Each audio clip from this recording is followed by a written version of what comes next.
Shalom, shalom. Nous rendons grâce à Dieu. Nous bénissons le Seigneur pour la présence de tout un chacun. Tout ce que le Seigneur fait est merveilleux. Tout ce qui n'est pas merveilleux, bien aimé, n'est pas du Seigneur. Parce que le Seigneur est merveilleux. Et il est merveilleux dans ses œuvres. Voilà pourquoi nous bénissons le Seigneur pour le fait qu'il nous réunit ce soir. Celui qui nous donne la force quand nous nous sentons faibles, incapables et tout. Dieu, il nous donne la force, il nous permet de faire avec excellence ce qu'il nous appelle à faire.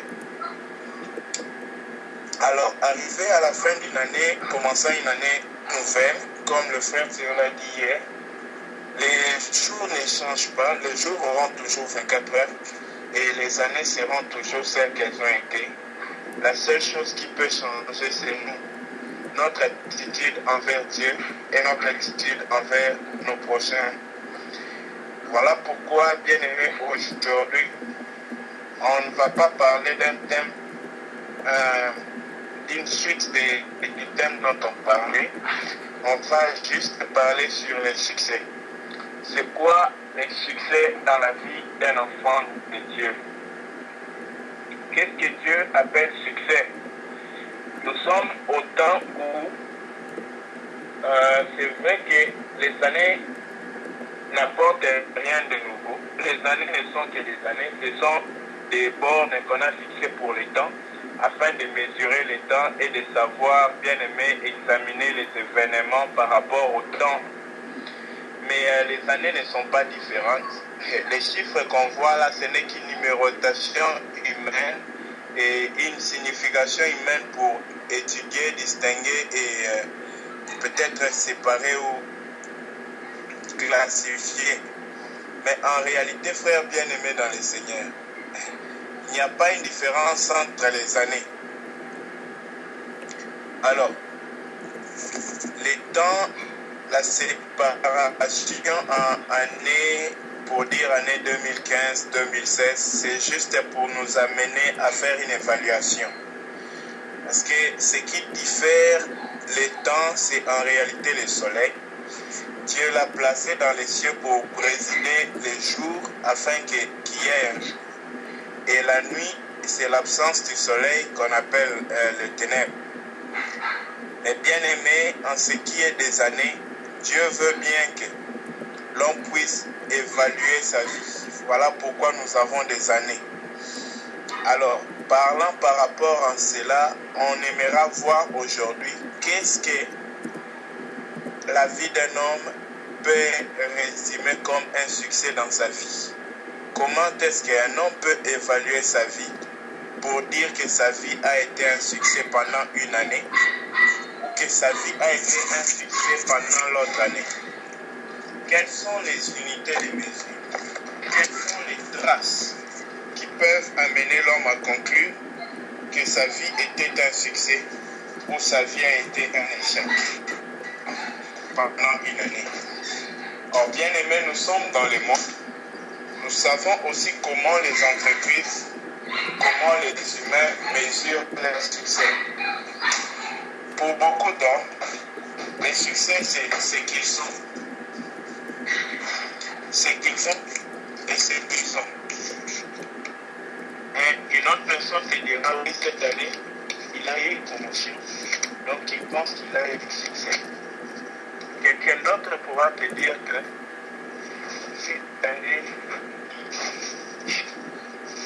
son chiffre d'affaires a augmenté, il a eu du succès. C'est bien aimé, qu'est-ce que Dieu appelle succès?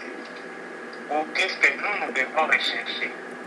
On sait très bien changer que devons-nous poursuivre, atteindre d'ici le 31 décembre 2016.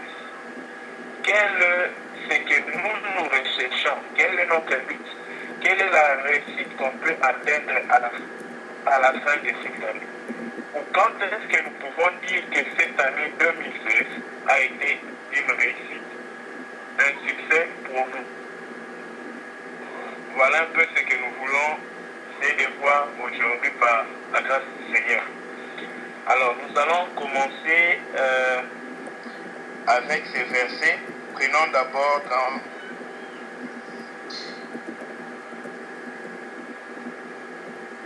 Josué chapitre 1, verset 8. Nous lisons dans Josué chapitre 1, verset 8.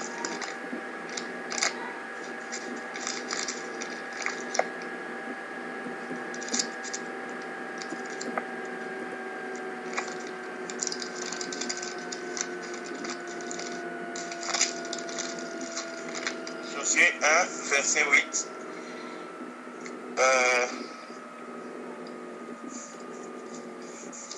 Je lis que ces livres ne s'éloignent point de ta bouche, médite-le jour et nuit pour agir fidèlement selon tout ce qui y est écrit. Car c'est alors que tu auras du succès dans tes entreprises, c'est alors que tu réussiras. Amen. Ici, bien aimé, le Seigneur Dieu parle par rapport au succès. Il parle du succès. Il parle d'un moyen pour atteindre le succès. Et il parle, bien aimé, de quand est-ce qu'on peut obtenir le succès.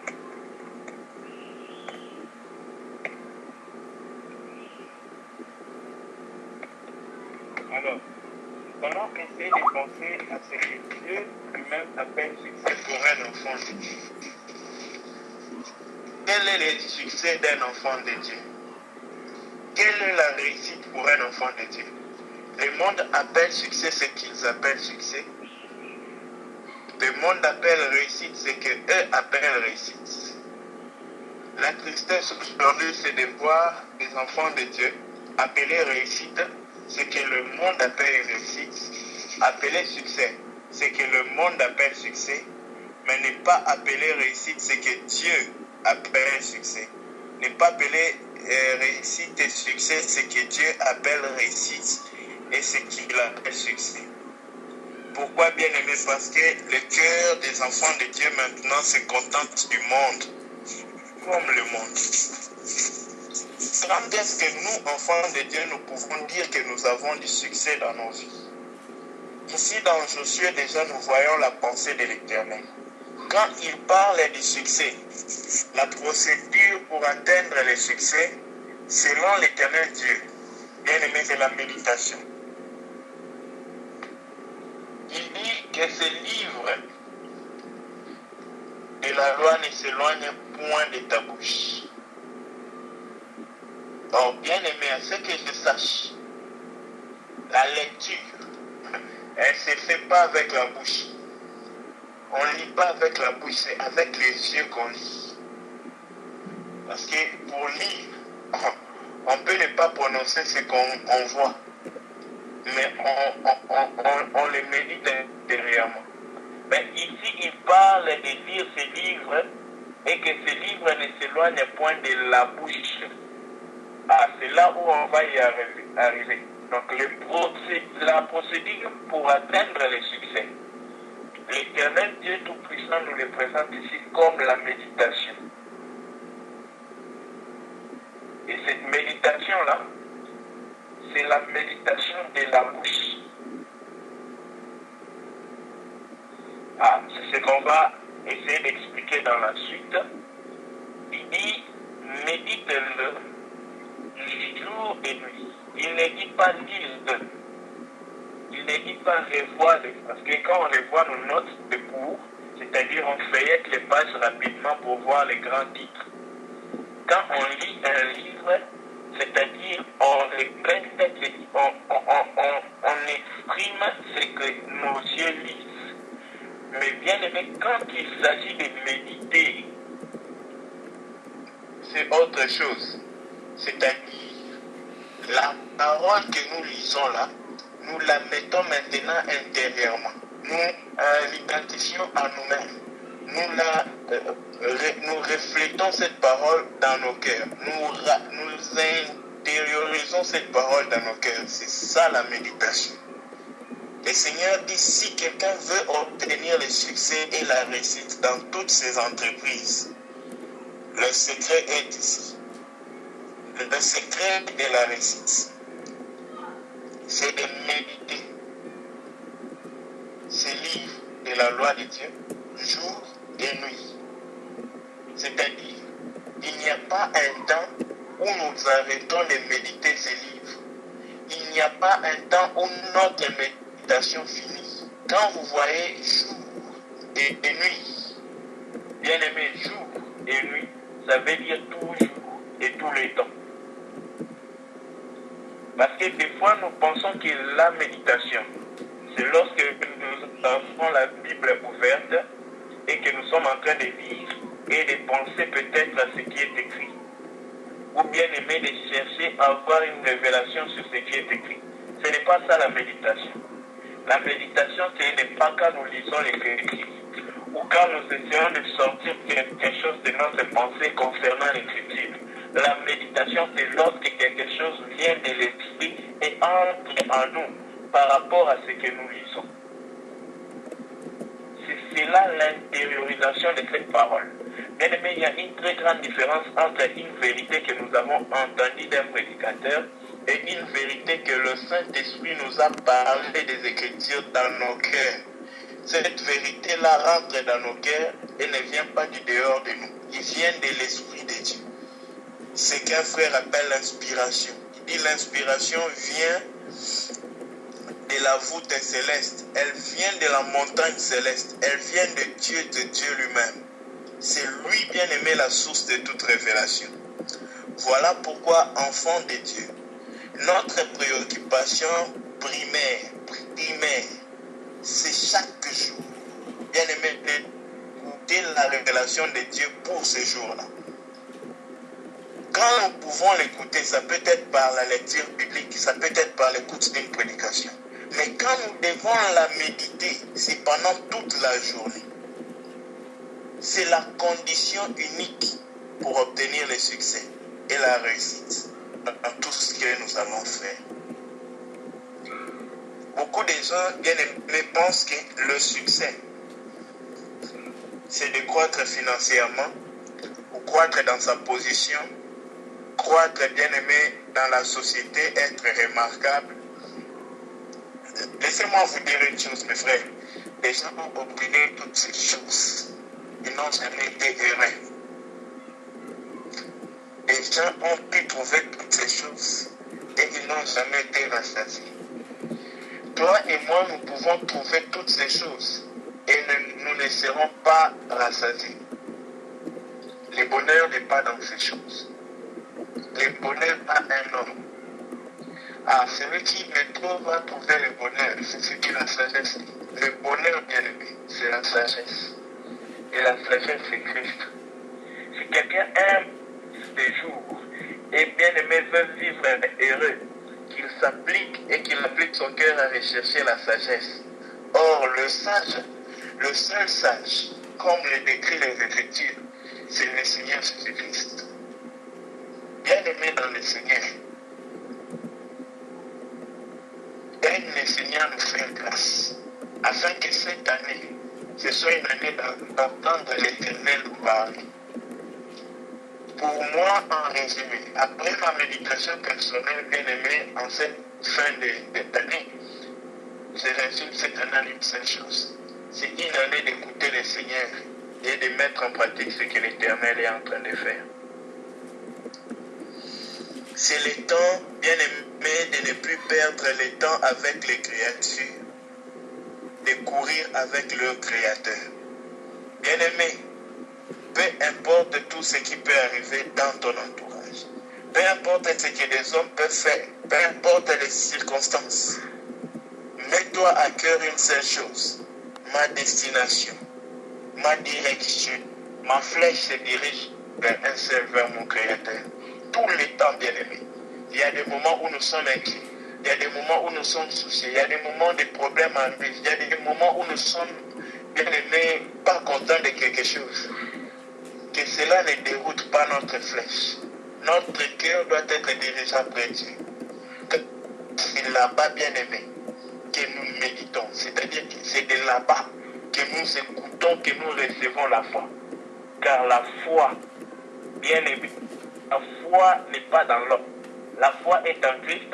La foi vient de ce qu'on entend, pas de ce qu'on lit. Ah, voilà la différence. Lorsque quelqu'un lit les Écritures, il ne médite pas, parce qu'il ne reçoit pas la foi.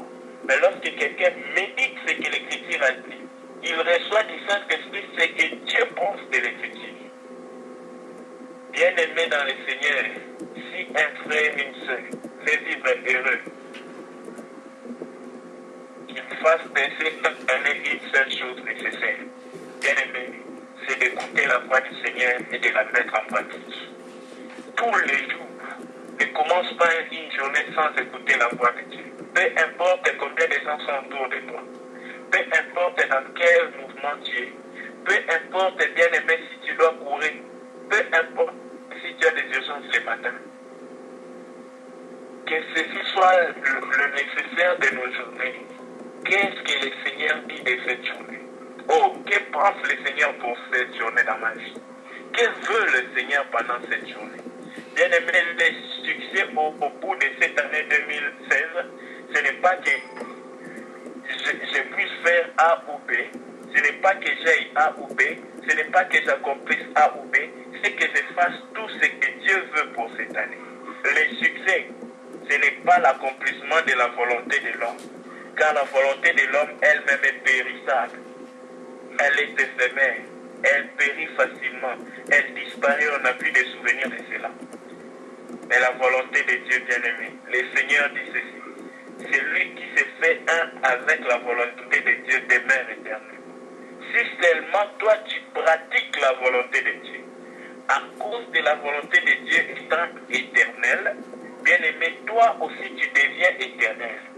Celui qui fait la volonté de Dieu vit éternellement, demeure éternellement. C'est ce que Jean nous dit.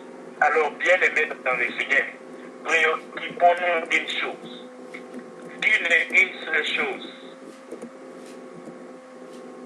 Préoccupons-nous cette année de faire la volonté de Dieu tous les jours. Préoccupons-nous cette année d'accomplir tout ce que Dieu veut faire au travers de toi et de moi. Préoccupons-nous cette année à chercher la face du Seigneur. Préoccupons-nous cette année, pas à atteindre nos objectifs, mais à atteindre les objectifs de Christ dans notre vie. Bien-aimé, Christ a besoin de toi, Christ a besoin de moi. Christ a besoin d'exhiber sa vie au travers de toi, au travers de moi, au travers de tout autre homme. Christ a besoin de se manifester à des hommes à travers de toi, au travers de moi. Pas seulement en parole, mais bien aimé par la manière dont nous parlons, sans parler de Christ. Mais bien aimé de la façon dont nous nous vivons avec lui.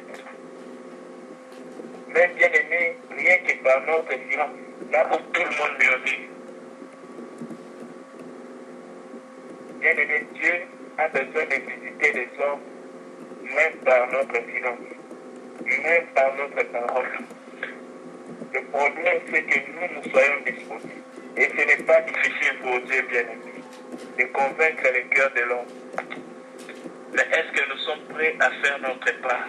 Est-ce que nous sommes prêts, bien aimés, à commencer la mission comme elle doit se commencer? Christ n'a pas commencé sa mission par partant auprès des hommes, parlant avec les hommes. Jamais. Christ a parlé aux hommes 10% de sa mission. Mais 90% de sa mission, bien aimé, il parlait avec le Père. Même dans les temps où il parlait avec les hommes, il continuait à parler avec le Père. Pourquoi? Parce qu'avant déjà, bien aimé, il avait passé 90% de son temps à parler avec le Père. Et bien aimé, dans les 10% là, il continuait maintenant à se conformer seulement au Père dans ce qu'il faisait. Et c'est ce que nous devons chercher aujourd'hui. L'année nouvelle va commencer. Mais les jours auront toujours, bien aimé, 24 heures. Il y aura toujours 12 heures pour le soir jusqu'au matin. Il y aura 12 heures pour le jour jusqu'au soir. Mais bien aimé dans le Seigneur, ce qui peut changer cette année, ce n'est pas toi qui peux te changer, mais c'est ta direction par rapport à Dieu. Est-ce que ton cœur soupire après l'Éternel? Est-ce que ton cœur cherche à méditer ce que le Seigneur t'a dit? Ou Vous savez pourquoi nous n'arrivons pas à saisir la pensée de Dieu très souvent? Pourquoi même nous ne captons pas les choses que l'Éternel nous dit? Je bénis le Seigneur parce qu'une fois j'ai rencontré un homme de Dieu ici à Manille. La manière dont il a expliqué ces deux écritures-là, je n'avais jamais pensé à cela auparavant. Il a d'abord touché la foi et ensuite il a touché, bien aimé, les saluts. La foi, ce n'est pas parce qu'on a lu une écriture qu'on a la foi en cela. Mais bien aimé, c'est en lisant, pendant qu'on lit, on continue à lire, que la foi vient. La foi entre quand on, bien aimé, on reçoit. Mais la deuxième lecture là, on la lit plus, bien aimé, des Écritures, on la lit de l'Esprit. C'est l'Esprit maintenant qui apporte la vie, qui apporte la réalité, qui apporte, bien aimé, l'activité de cette parole-là dans nos cœurs. Voilà pourquoi la foi ne vient pas de la lecture de la Bible. Mais la foi vient de ce qu'on entend. Ce qu'on entend, bien aimé, c'est le Saint-Esprit qui le dit dans nos cœurs. C'est lui qui écrit la parole de Dieu dans nos cœurs. Et cette année, bien aimé, notre succès dépend d'une seule chose. Et combien nous écoutons le Seigneur. Et combien nous pratiquons ce que le Seigneur nous dit. Avant de prendre chaque décision cette année, prenons le temps de chercher la face du Seigneur. Prenons le temps de lui recommander tout ce que nous voulons faire. Prenons le temps, bien aimé, de tomber devant sa face et supplier à lui seul.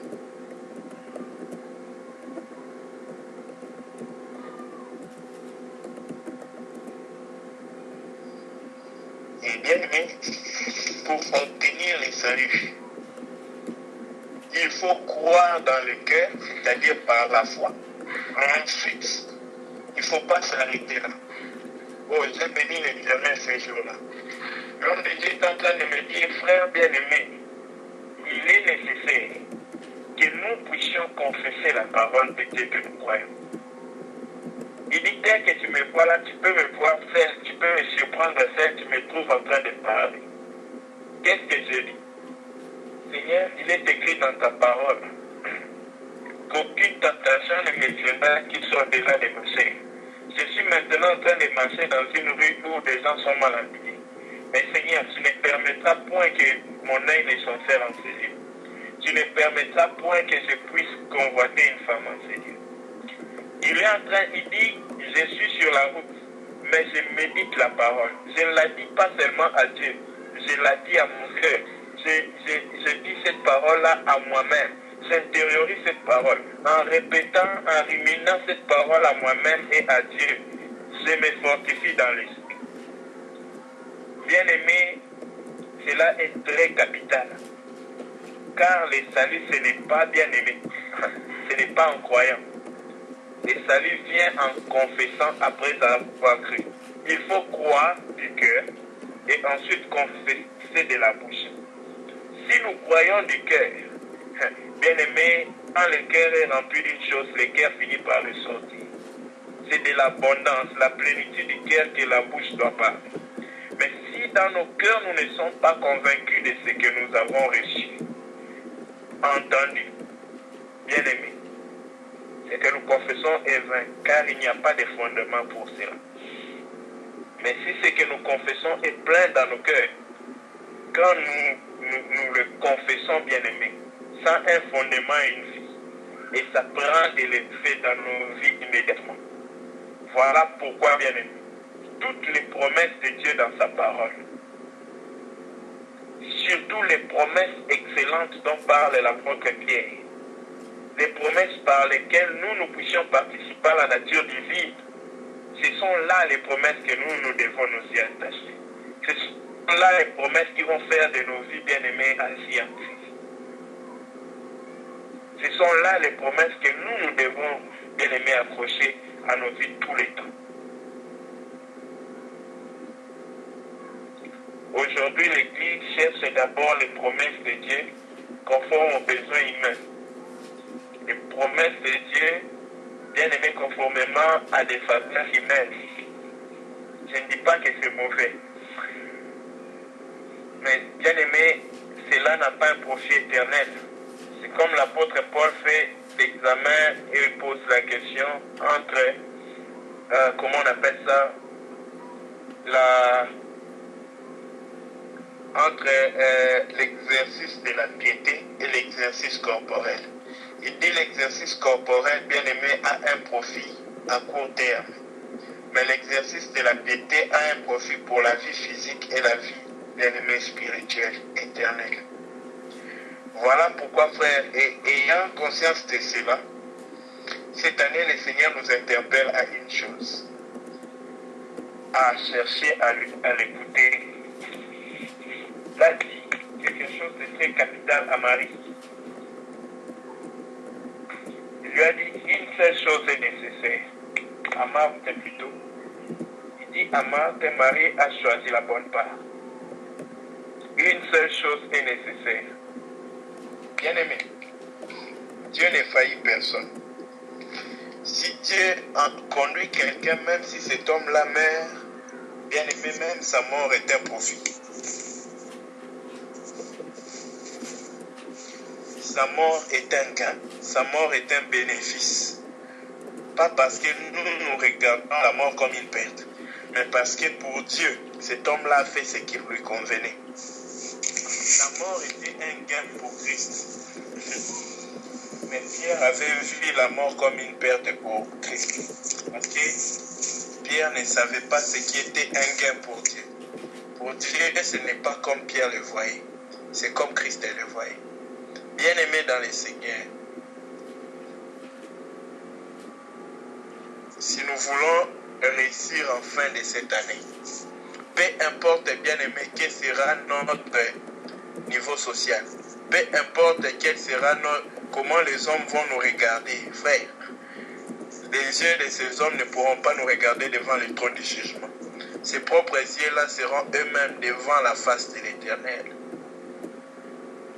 Peu importe comment nous serons bien-aimés, vus des hommes ou jugés des hommes ou traités par les hommes. Mais si nous aurons fait tout ce que l'Éternel nous a dit pendant cette année, bien-aimés, nous serons des gens fidèles et précieux aux yeux de l'Éternel. Nous serons enfin grands lorsque nous serons bien-aimés, quoique nous pourrons être petits aux yeux des hommes. Quoique nous pourrons être bien-aimés, minimisables aux yeux des hommes. Quoique les hommes pourront nous classer en dernière position.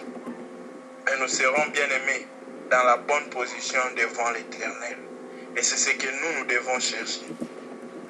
C'est ce qui doit nous préoccuper. Pas ce que les hommes disent. Bien-aimé, même du milieu où tous les hommes disent que tu es bien-aimé mauvais, ou tu es médiocre, tu n'es pas capable, ou tu es incapable, ou tu es ceci. Que dit Dieu de celui que tu es? C'est ce qui doit nous tourmenter. Bien-aimé, même quand tout le monde dit que tu es bon, tu es excellent, si devant Dieu tu n'es pas, bien-aimé, tout ce que les hommes disent est absorbé par ce que Dieu dit. La voix de l'Éternel, c'est la voix absorbante. Posons-nous la question, où sommes-nous? Où allons-nous avec cette année? Voulons-nous une année juste? Voulons-nous une année selon nous, bien-aimés, selon notre succès? Ou nous voulons une année bien-aimée conforme à Dieu pour plaire à Dieu et accomplir les voies de Dieu? Souvenons-nous, frères, le jour de la bonne fête au pays, on avait l'habitude de tuer un porc, tuer un bœuf ou tuer un poulet, un animal dans nos bergeries, pour pouvoir, bien aimé, manger en famille. Mais notre Père, notre Créateur, qui peut bien aimer nous appeler, nous donne la vie tous, pour que nous puissions vivre encore un peu plus. Bien aimé, en nous donnant plus de la vie là, il a un plan dans nos vies.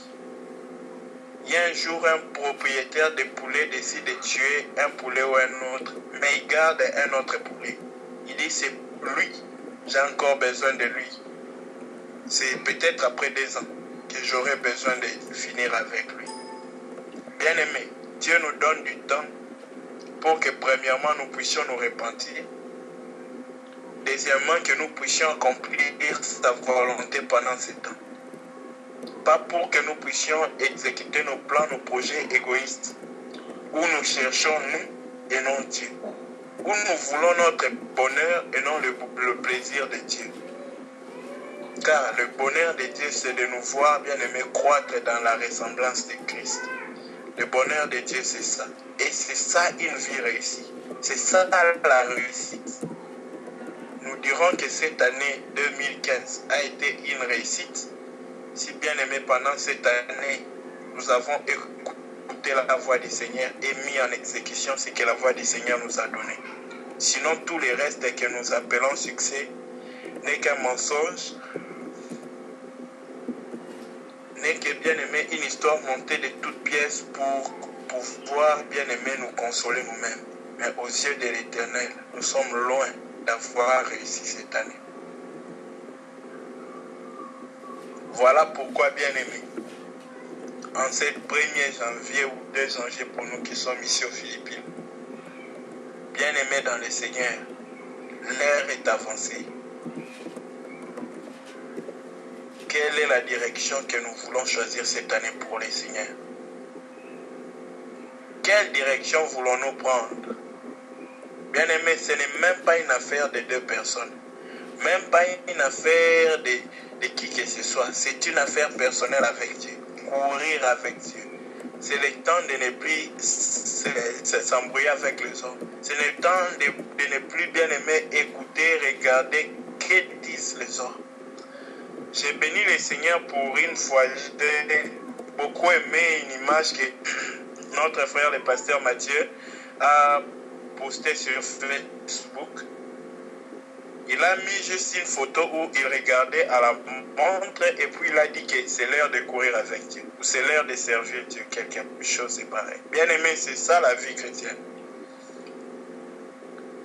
À l'heure où nous sommes, ce n'est plus l'heure de regarder par rapport à nous, par rapport à nos intérêts, par rapport, bien aimé, à ce siècle présent, par rapport aux choses que nous voyons, par rapport aux choses, bien aimées, qui se passent dans ce monde.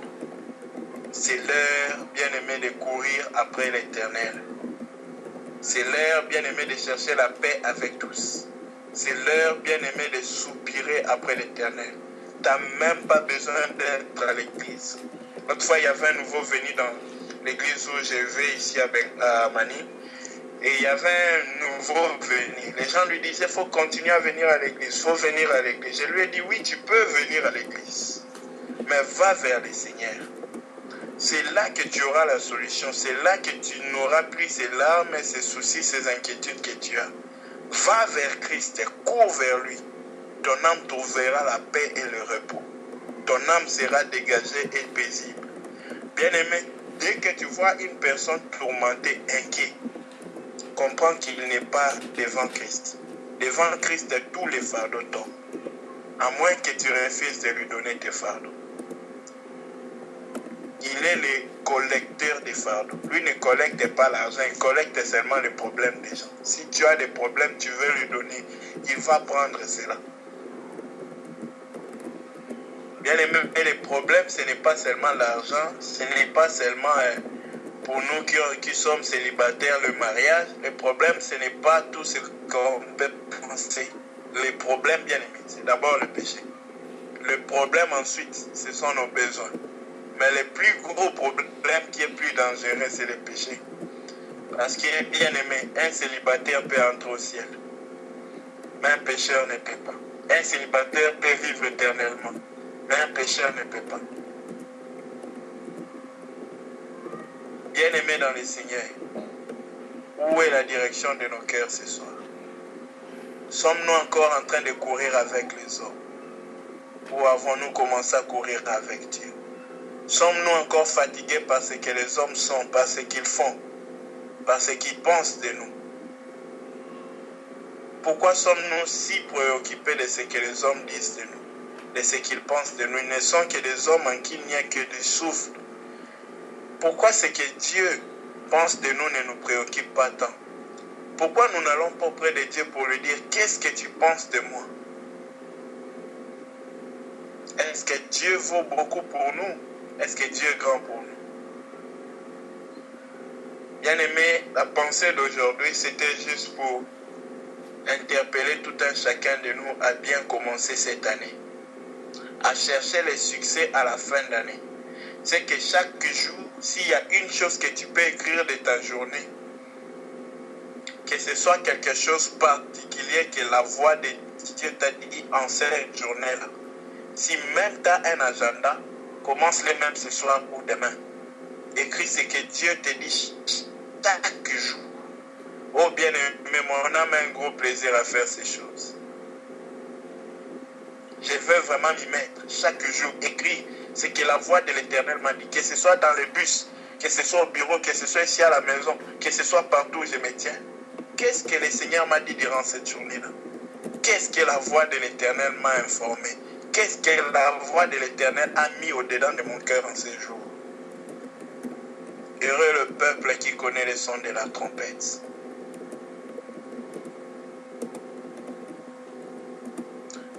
Que le Seigneur nous bénisse et qu'il nous aide à vivre ces choses davantage. Et que bien aimé, sa lumière finisse par éclairer et croître en nous, au point qu'elle envahisse bien aimé toute l'humanité. Que Dieu nous bénisse. Merci.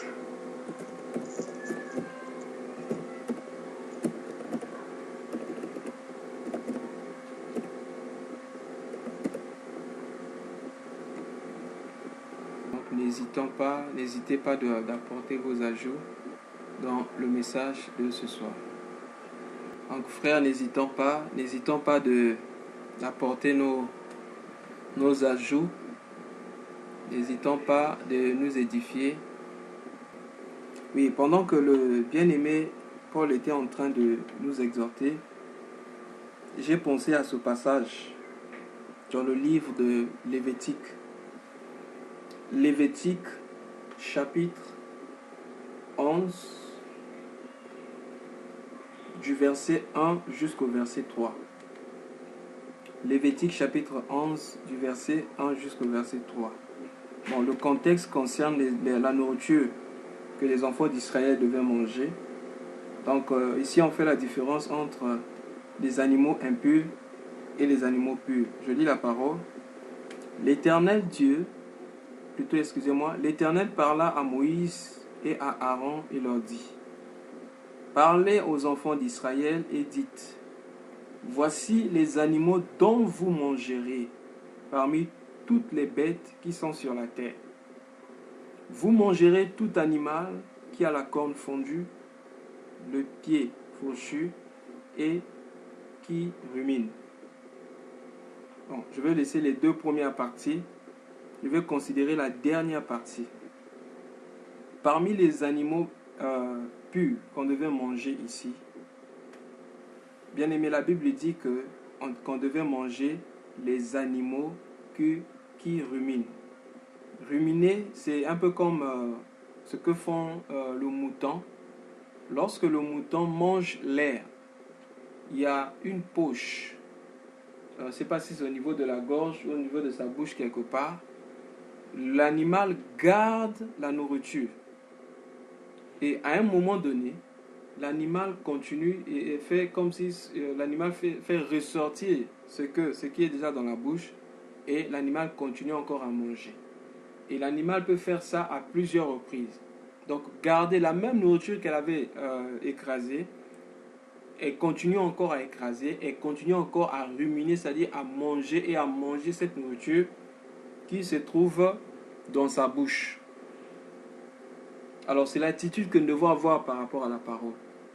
Lorsque nous avons lu quelque chose, lorsque nous avons écouté quelque chose, parce que la Bible dit la foi vient de ce qu'on entend, et ce qu'on entend vient de la parole de Dieu.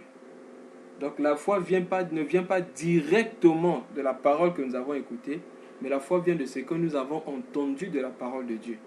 Et pour entendre de la parole de Dieu, il faut écouter deux fois. C'est ça, ruminer. Donc la parole que nous avons reçue le matin, le Seigneur peut-être que nous avons reçu quelque chose qui a attiré notre attention, ou nous avons lu quelque chose, ou nous avons écouté quelque chose pendant le message comme ça.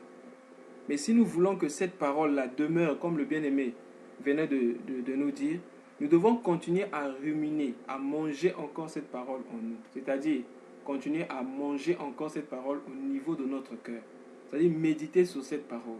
Et si nous sommes motivés,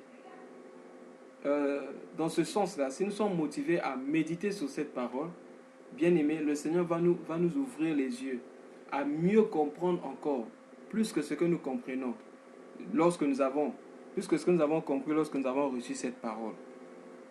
Donc c'est ce qui m'est venu à l'esprit parmi les animaux. Parce que la Bible dit que toutes ces choses ont été écrites pour notre instruction. Parmi les animaux qu'on devait manger, il y avait des animaux qui ruminent. Donc si dans cette année 2016, nous agissons comme les animaux qui ruminent en ce qui concerne la parole de Dieu, bien aimé, ça va nous aider à surmonter plusieurs tentations. Personnellement, j'ai surmonté, par exemple, la tentation lorsque, par exemple, une mauvaise pensée me passe à l'esprit sur quelqu'un ou des mauvaises pensées me passent sur quelqu'un. Par exemple, généralement, lorsque quelqu'un t'a fait du mal, souvent, c'est toutes les mauvaises pensées concernant la personne qui viennent à notre esprit.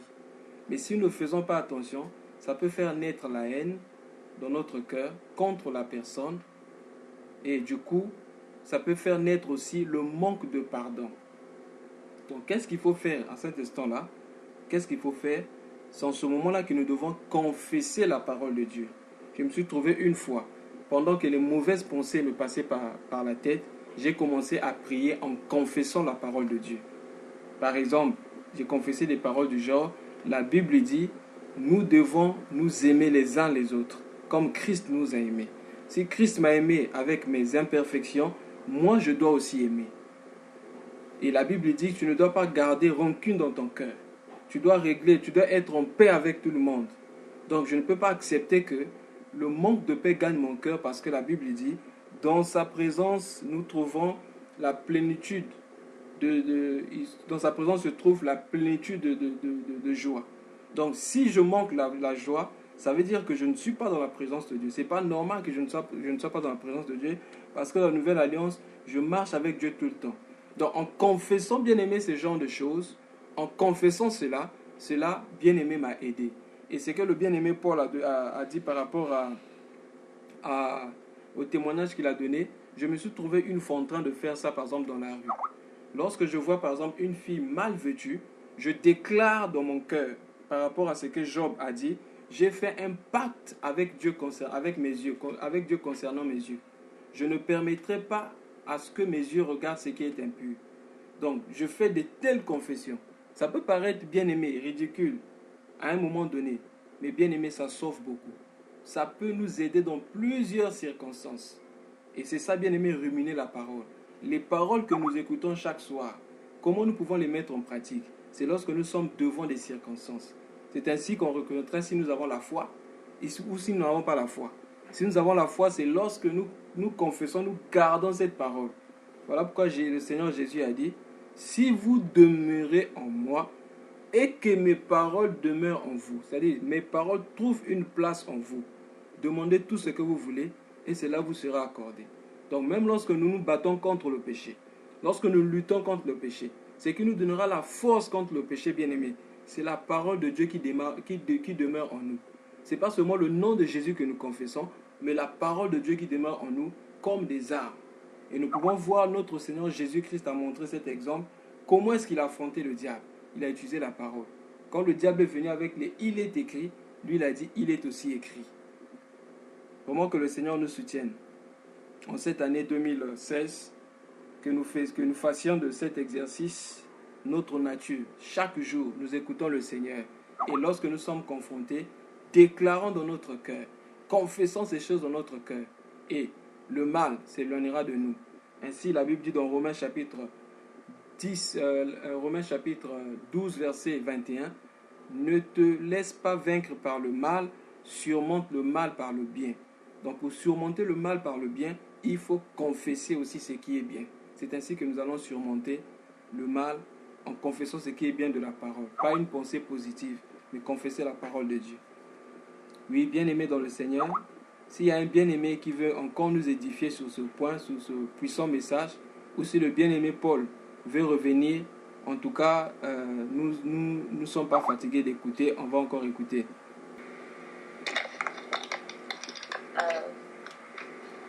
Béni Jésus-Christ qui nous a permis de se rassembler ici en ce jour, et aussi le message que le frère Paul a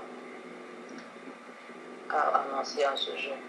Je voulais juste donner, je ne sais pas, un petit témoignage, je vais appeler ça comme ça, sur l'un des points que le frère Paul a soulevé aujourd'hui et qui m'a beaucoup béni.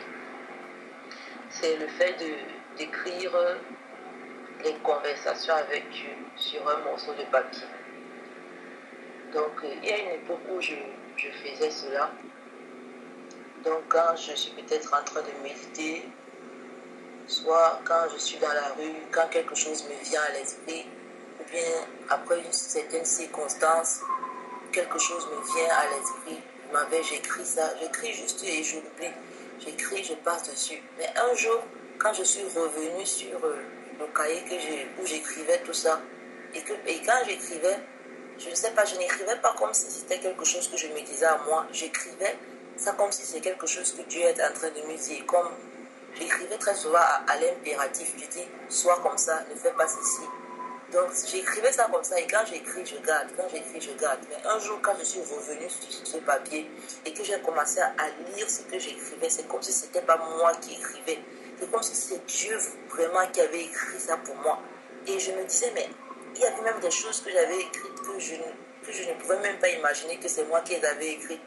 Mais c'était arrivé à ce moment précis et je les avais écrites. Mais c'est comme si le jour où je les écrivais, ce n'était pas ce jour-là que je devais vraiment être concernée par elles. Mais le jour où j'ai relu ce papier, parce que j'avais vraiment besoin d'aller un peu lire ce que j'ai écrit, ce que Dieu m'a dit depuis tout ce temps. Et j'ai été vraiment étonnée de ce que j'avais vraiment l'impression que Dieu était en train de m'écrire. Oh, c'est moi-même qui avais écrit ça. Donc c'était vraiment étonnant. Et j'ai vu que c'est une très très bonne méthode de garder les paroles de Dieu. Très souvent, ça ne nous sert pas au moment où on les écrit, mais un jour tu revois ça, tu sens vraiment que c'est Dieu qui est en train de te parler. Donc je sais que c'est une très bonne méthode, je ne sais pas pour les images, je ne sais pas, mais c'est une très bonne méthode de garder les paroles de Dieu, de garder tes conversations avec Dieu. Parce que très souvent, Dieu peut te dire quelque chose par rapport à une expérience ou un fait qui vient de se passer. Tu as bien compris ce que Dieu t'a dit, mais tu ne mets pas ça par écrit. Et après, tu oublies. Or, un jour ou l'autre, tu peux revenir sur tes écrits. Et les mêmes paroles que Dieu t'avait fait écrire te sauvent, te bénissent, t'assagissent, te rendent fort, t'encouragent. Donc, quand il a parlé de ça aujourd'hui, j'ai dit, tiens, c'est quelque chose que j'avais coutume de faire, mais j'ai laissé tomber. Donc, je vais recommencer dès aujourd'hui, même avec mon cahier, noter à tout ce que Dieu m'a dit. Savoir déjà une première chose, c'est que comme l'année commence, qu'elle commence par sa parole, qu'elle commence avec lui.